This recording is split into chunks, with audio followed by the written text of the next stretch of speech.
during your dinner. In an effort to get everyone back home and to bed as quickly as possible for tomorrow's round, we're going to go ahead and continue with our program. Please go ahead and please feel free to continue with your dinner throughout the program as well. This tournament has certainly come a long way since Scott had first approached the AJGA, as Stephen mentioned, with the idea to host this all-girls tournament. As you can imagine, as Stephen mentioned, anytime anyone comes and says, hey, we'd like to host a tournament, we say that we're in. Bring it on, however, we'll make it happen. So when we got that kind of support from Scott, we were all in. When she explained her vision for the event, and it mentioned to us that it included the additional component of this Betsy Rawls Legacy Award to honor those that laid the foundation for our current junior girls and give the juniors a glimpse of what great figures they have that have come before them in women's golf. We all thought it was a really great idea, but we didn't really know what she had in mind. I learned very quickly during the first year working with Scott that she dreams big and then makes it happen without fail. As evidence, our first 5 honorees included one of the founders of the LPGA, Betsy Rawls, former commissioner of the LPGA, Charlie Meacham, 2 Hall of Fame players in Betsy King and Nancy Lopez, and president of Nike Golf, Cindy Davis. To say we've honored a few notable figures in women's golf is a little bit of an understatement. Let's take a look at the special recap video on the first 5 years with the AJGA Girls Championship and also the Betsy Rawls Legacy Award.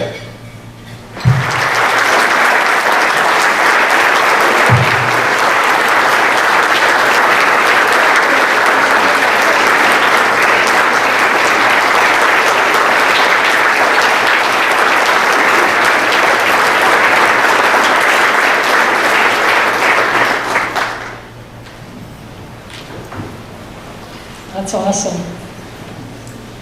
You know, I grew up in the South, but Emma Talley really has a Southern accent. There's so many people to thank for this. I mean, I've known Scott Hipp a long time, and Scott, what a vision that you had here to start this junior golf tournament, and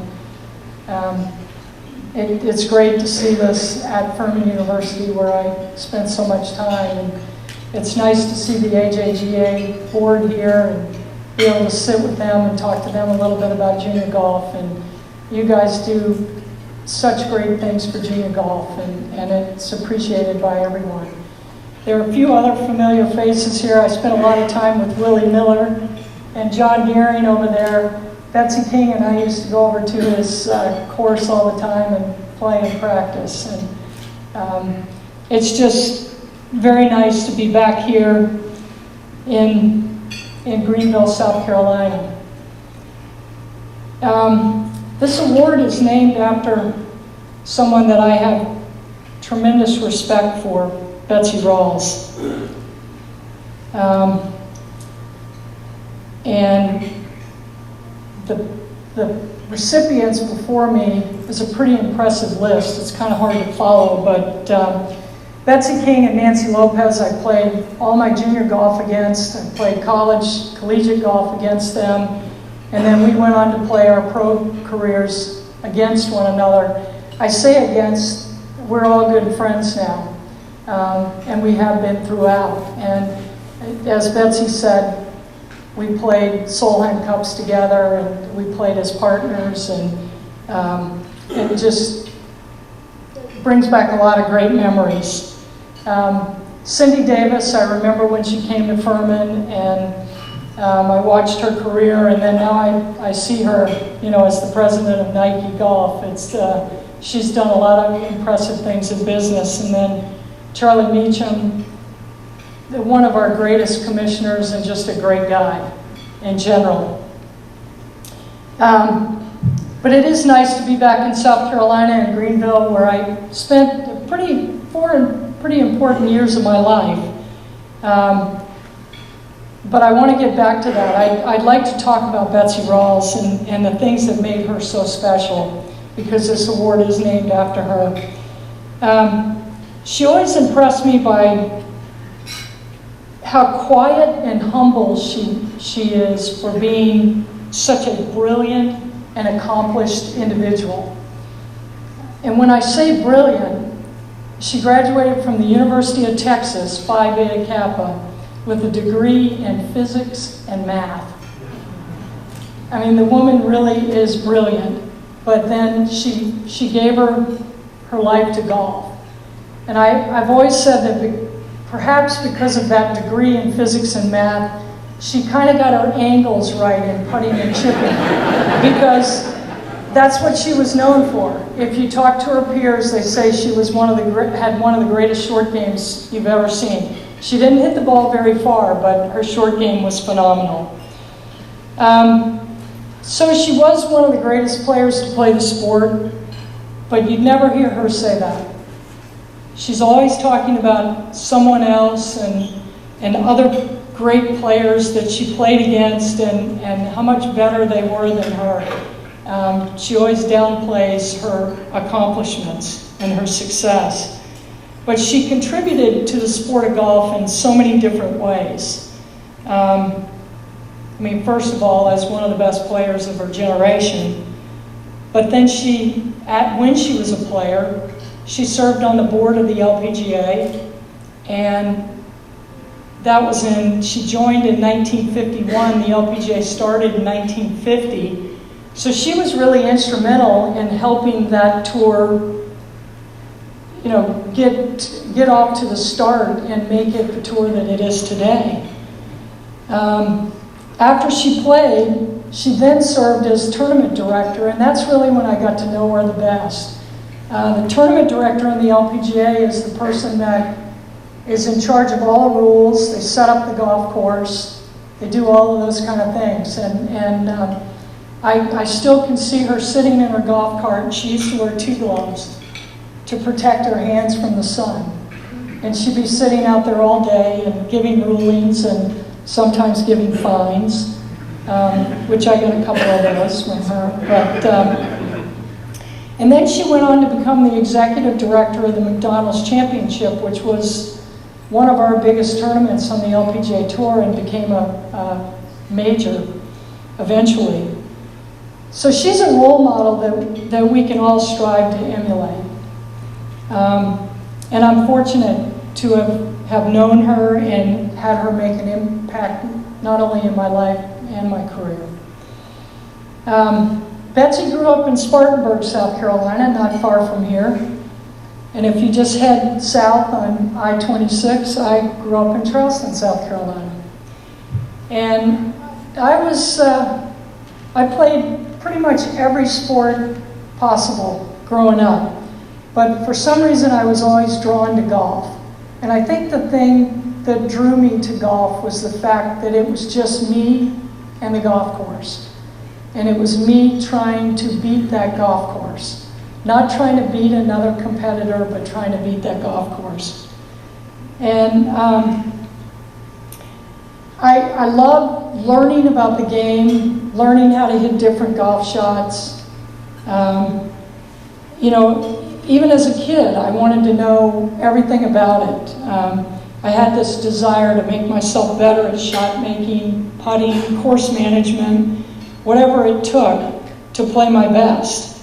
And for me, that was the fun part of the sport. It still sort of is. I mean, I love learning about it. Having said this, I was not the greatest junior player. I wasn't good at a young age. I was not a young phenom by any means. I was more of a late bloomer.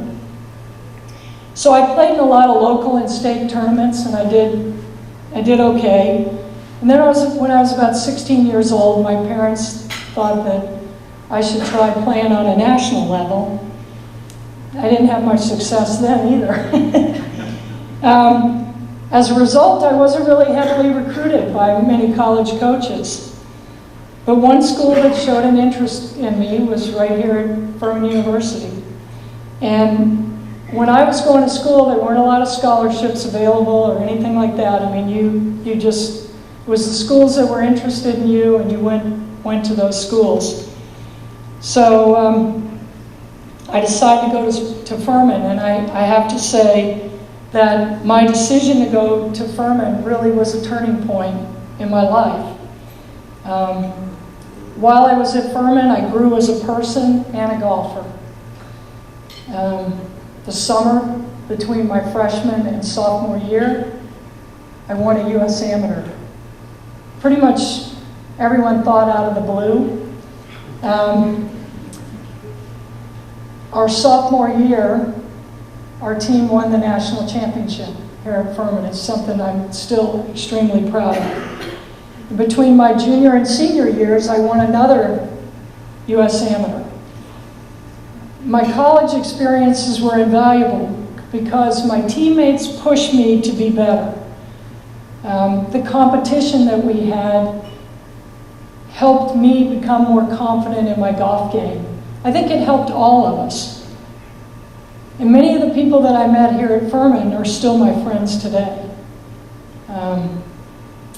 So I turned pro at the end of the summer after I graduated from Furman, and was pretty fortunate to have a successful career of 29 years on the LPGA Tour. And I think one of the things I'm most proud of on my career in the LPGA is the longevity of it. It was, it wasn't all successful. Yes, I did have successes, but it was pretty much a roller coaster ride, but I would not trade it for anything else in the world. 2007, I retired, but I've stayed involved. I do some corporate outings, I still play golf, and I run a junior golf tournament, and I also run a big charity event down in South Florida. And I know we're going to have some questions. I'm going to open this up to some questions from everyone, but I look at this picture up here, all these pictures, but the one of the Solheim Cup team, that's the 2009 Solheim Cup team. It's a great memory. And when you win the Solheim Cup, one of the things the LPGA does is they set up for you to go to the Oval Office. So that's all of us in the Oval Office in 2009. And I've been fortunate through golf to meet 5 U.S. presidents, 4 times in the Oval Office. And it's a pretty cool experience. And I'll tell you one fact about the Oval Office that I bet a lot of you don't know. When a president becomes president, the first thing they do in the Oval Office is design their own rug. So every president has a different rug and they have a different desk. So they get to choose their desk and they get to design their own rug. So every time you go in there, it's different. But it's always a cool experience to be in the nation's capital and be with the President of the United States. I'll finish this portion of it up by saying that it took a lot of help and a lot of advice from people for me to get to where I am today. And I appreciate that. And I'll also say that in the humble words of Betsy Rawls, I would say thanks to all of you for recognizing a career in which I got to do something that I really, really love. So thank you very much.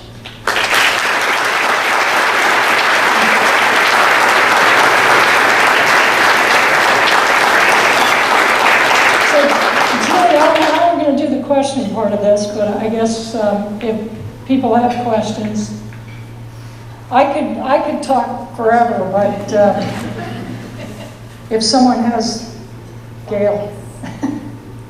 Don't worry, it's okay. Is it? Okay. You talked about your career at Furman. Mm-hmm. Did you ever consider going professional before then, and how valuable was that 4 years to you? The question is, did I ever consider turning pro before I finished college, and how valuable was that experience to me? Because I was a late bloomer, believe it or not, I actually thought about remaining an amateur and working. So I got my degree and thought that I would go into coaching and administration. That's what my degree is in. But after winning 2 U.S. amateurs, I knew that I had to move on to the next level and see how good I could be. So I decided to turn pro. But the fact that I went to college, I think I was a pretty immature kid when I went to college. It taught me a lot of things. It wasn't just about golf. It was about how to handle myself and how to be my own person. But I do think that my teammates pushed me, particularly Betsy King. If any of you know her, she's one of the most driven people I've ever met in my life. And when she was at Furman, she had this whole schedule where she'd take morning classes, she would study right after that, and then she would spend the entire afternoon practicing and playing golf. And if I wasn't out there with her, she was all over me. So she really drove me to practice better and be better. And I have to thank Betsy King for that.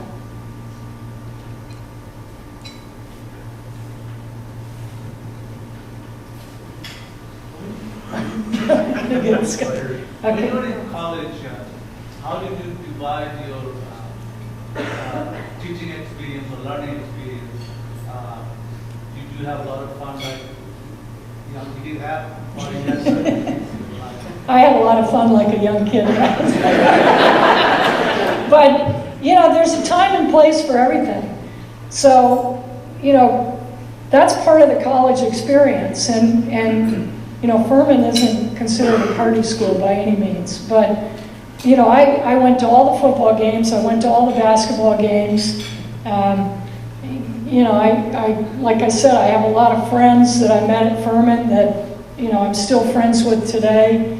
And we got out and about. But to graduate in 4 years from Furman University, you have to do your work, your school work, and then I also had to practice golf. So one of the most valuable lessons it taught me was managing my time. And that really helped me a lot when I turned pro, because turning pro is about managing your time. I think the difference between amateur golf and pro golf is that in amateur golf, you're playing once every 2 weeks or once every 3 weeks sometimes, and you can kind of try to peak your game for those weeks that you play, and you can do everything else that you need to get done in between those weeks. But when you're on the pro tour, there's an event every single week, and you've got to get yourself to that event, you've got to do laundry, you've got to figure out when you're going to play a practice round, and you're playing a lot of times when maybe you're tired, you don't want to play, you don't feel like your game's very good, but you've got to get out there and do it. And that was one of the biggest things, that I had to learn when I went out on the pro tour. And I think that just attending college helped me to learn to manage my time a lot better. Tell us about how you got through some of the ups and downs of the roller coaster. Really what lessons you learned along the way that you would pass on to these players. The question is about the ups and downs and how you get through it. I think the best thing that you can do, and it's also the hardest thing, is to look at the big picture. The game of golf, you're always going to have ups and downs. And it's funny, you would tell someone else. I mean, I've told numerous players when they were on a really down streak in their career, I'd tell them, if you knew you were going to win the US Open in June, would you be this down about your game right now? And they said, no, of course I wouldn't be. But you never know what's around the corner. So if you can look at the big picture and not get so down in the downs and not get so up in the ups and just try to stay steady, I think that really helps you get through the ups and downs a lot better. But it's not easy to do. Going back to your time management, as an amateur, every year when you take time off to give your body a break and your mind a break to rest, and then transitioning into a professional, does that stay the same or does that change for you? there's less time to take off and give yourself a break when you're a professional, because even in the off season, so to speak, you're doing sponsor outings and things like that. That's when you plan to do all of that stuff. Because it's great to have sponsors, but they don't do it for nothing. I mean, you owe them days, a certain number of days and things like that. So in your off time, you're doing those sponsor days that are required. So basically, you have to force yourself to take time off when you're a pro. And you have to look at the schedule and say, I'm just going to have to miss this tournament and this tournament because my body needs time to recharge. And it's very important. It's really, really tough to play every week on the pro tour and travel like they're traveling right now. Would you take like a winter season off and work on your game to kind of hone your skills a little bit and start back up in the next season? Would you take a month, 2 weeks, something like that? Well, to make swing changes, you need to do that in the off season, and swing changes take a lot of time. They take more than a couple of months. I mean, swing changes take almost a year, I would say, in a lot of cases.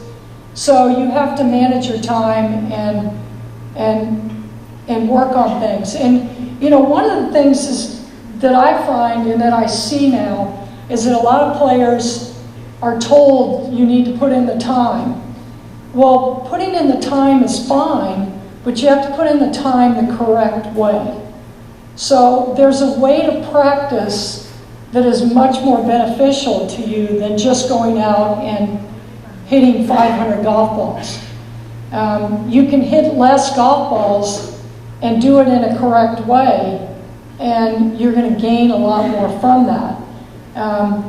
For instance, say you're trying to make a swing change, so you need to go out and you need to do the drills. Then you need to just hit balls to a target. I'm a big believer when you practice, you should always be accountable to a target. Even if you're working on something in your golf swing, you have to be accountable to a target. And that target is not just a line, it's also a distance. Because say you're working on something in your golf swing and your distance is off. Like maybe you're working on it, but you're hitting it 5 yards shorter than you should hit it. I mean, you need to know that when you go out to play.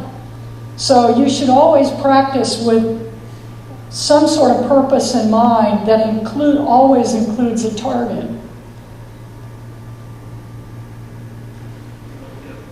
Oh, more questions. Okay. What was the most memorable shot of your career? I didn't hear that.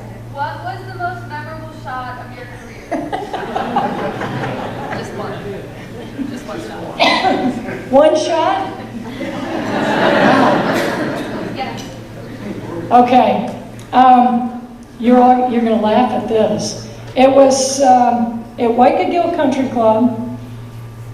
It was the 15th hole, par 5. The green sits way up on a hill.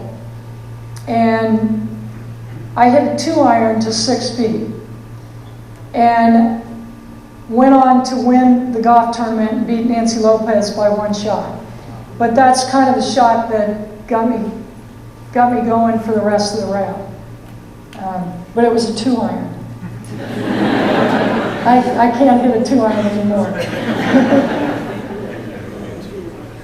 What do you think was like the biggest contributing factor to your long career? Biggest contributing factor To your longevity on tour. to my longevity on tour. Probably just the fact that I don't give up. You know, I think also I truly love golf. Even though I'm retired from the tour, I still love golf. And I love learning about it, and I love going out there and hitting balls and playing. And I think it was the love of the game. When I won my second U.S. Amateur, I said that I would play golf until I didn't love it anymore. And I still love the game, so I still play. And I think that's important. I think you have to really enjoy what you do. And believe me, to put the effort that all of you put into it, you have to kind of like it. You can't, of course, you have a love-hate relationship with it, but you really have to love what you're doing to make yourself put in the amount of work and the hours and the dedication that it takes to be good. Oh, a couple of them back here. You had a round that was really not going very well. What was your mental process to try and get out of that funk in the middle of the tournament? Well, what I did is maybe different than what most people did, but I was a pretty aggressive player, and if I had a round that wasn't going well, I would play very conservatively because I knew I could do something to get the ball in the middle of the green. And so that's what I try to do. I wouldn't play for the pins. I just play for the middle of the green and just try to get back on track that way. I think sometimes you get so focused on the pin that you lose track of the fact that sometimes the middle of the green's not so bad. That might even give you a 15-foot putt. But that's what I always did. I pretty much went conservative. What was your mindset going into the tournament? Well, I always went into a tournament, I tried to be as prepared as I could be by practicing and in my practice rounds, charting the golf course, knowing what my targets were, what clubs I wanted to hit off the tee. I'd try to develop a game plan in the practice rounds, and then I'd try to stick to that game plan. And I can tell you that when I was under the most pressure, the thing that I always said to myself was put the best swing you can on it. Because that's basically all that I could control at that point. When you're nervous and or you have a lot of adrenaline flowing, I always just tried to tell myself, just put the best swing you can on it right now, and the rest is out of my control. Once that ball leaves the club face, it's out of your control pretty much. So that's, for the most part, how I prepared.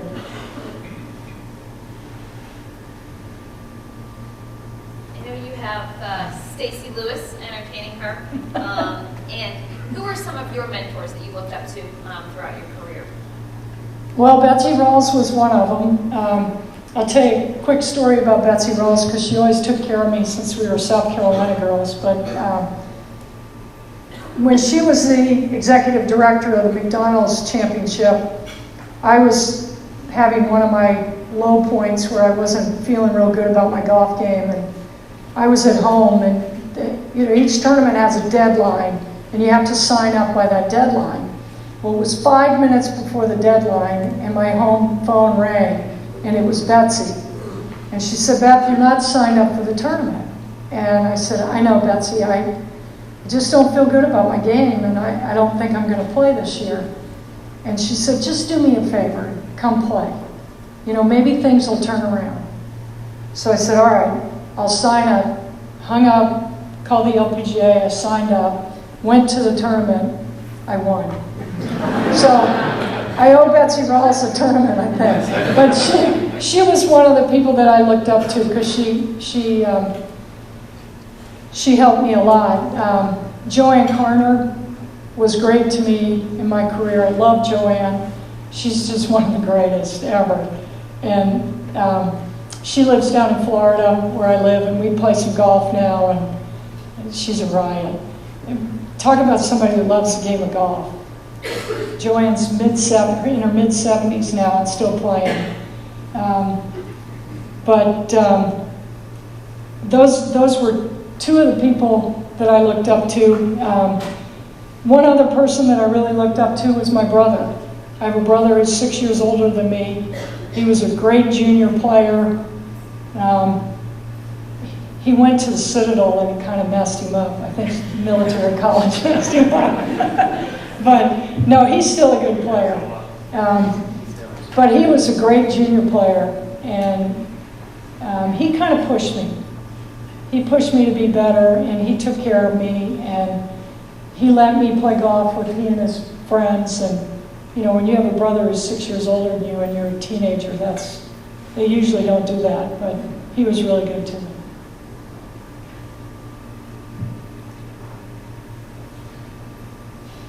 So when you divide your practice, we know that 60% putting, 40%. What percentage of the hour of time you give every part of the game, as well as, or you just more percentage you give on your weakness? I wish I had worked on my putting and chipping more. I really do wish I had worked on it more. You probably should spend, I mean, putting is more of your game than ball striking. So you really should spend, you know, probably 50% of your time on your short game and 50% of your time on your longer game. But one of the things that I like to do is after a round of golf, I would kind of go back. I'd just sit down it only took like 5 minutes, and I'd go back and say, what was good about my game and what was not so good about my game today? And I would go work on the things that weren't so good and try to make those better so that I could feel more comfortable with that the next day when I play.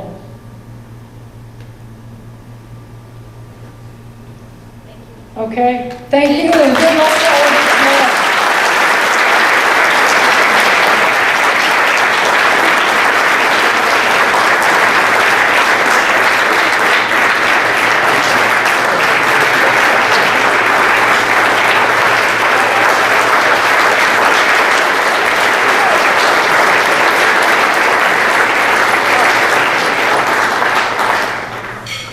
Congratulations again, Beth, and thank you for traveling to Greenfield to join us and spend your evening with us and share some of your wisdom and insight with us. I think everyone will agree that thanks to Beth and a lot of the other wonderful girls in this room, the future of women's golf certainly looks exceptionally bright ahead of us. Also, thank you to Corey Hipp for putting together the excellent video. It was a fantastic walk down memory lane. Thank you.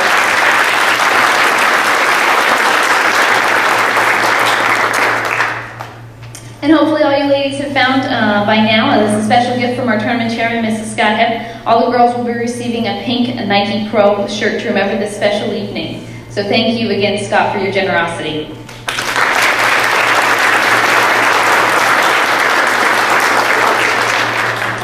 Hope you guys have all had a wonderful evening, but just one last thing. To commemorate the special evening, we would like to take a group photo with all of the players with Beth.